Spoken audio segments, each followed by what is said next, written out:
Welcome to Canadian Justice. I'm Christine Van Gyn. Today we're discussing a class action settlement between Tim Hortons and the customers who used the coffee chain's mobile app.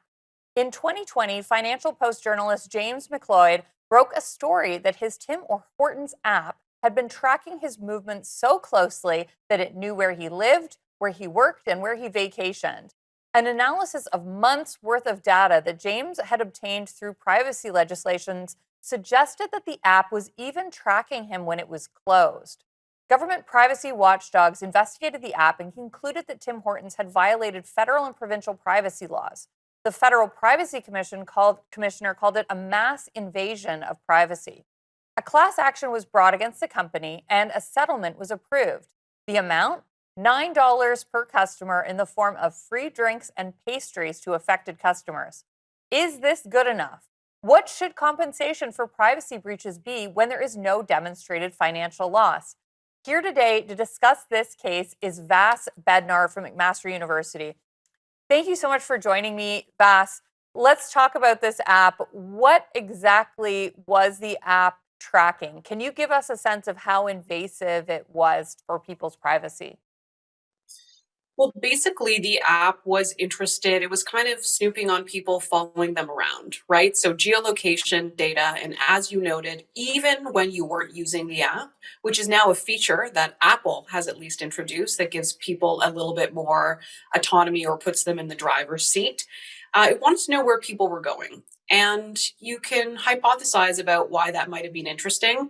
It's also important to remember that, the app was created, this was a pre-pandemic news story. So, right, this broke in early 2020.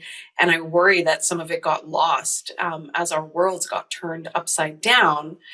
Why would a firm build something like this? Well, it kind of came out of that moment of big data, right? When we were just very excited about what we could do with information.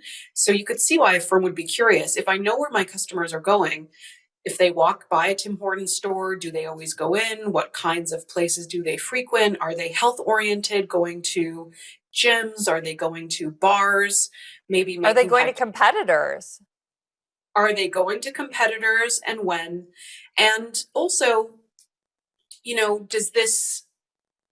does it actually give them information that's valuable to them in terms of developing new products or new donuts or new types of coffee, I, right? I actually can see how it would be valuable if they know, hey, my customer just spent 25 minutes in a Starbucks. Let me send them a Mhm. coupon for a free Tim's coffee. Yeah. Yeah, push when to push them certain enticements through the mobile application. That kind of targeted, personalized advertising, absolutely. But there was a big difference from, I believe, what the app purported to track, and the transparency, which is you know the bargain that sort of characterizes how we interact digitally, for better or for worse. But it's starting to change, which is really encouraging. So, why do you think people should care if Tim Hortons knows this information? I mean, does it really matter? I told my husband about this, who uses this app religiously. He's used it forever. And he said, hey, if Tim Hortons wants to know when I'm in the bathroom so that they can give me two free coffees tomorrow, let them know. How do I tell him that that is really not the way he should be thinking about this?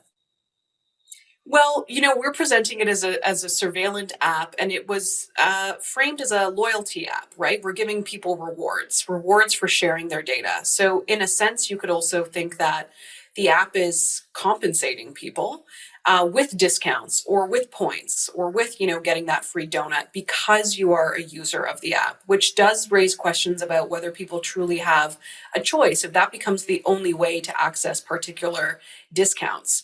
In terms of the harm, too often, or very often at least I'll say, we frame privacy harms as highly individualized, right? My privacy, my data, does Tim's want to know where I am?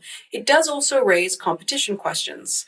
The ability of a smaller independent coffee shop or smaller chain. It's not about barriers to the marketplace, but if Tim Hortons knows so much about their customers that they're slurping up in a way that is disingenuous or inappropriate to obtain, that can prevent or create a new stickiness where people may not switch away from their Tim's coffee for a variety of reasons. It's a little bit of a stretch, but I want to make sure we're thinking about what it means for other firms that cannot or do not uh, Right.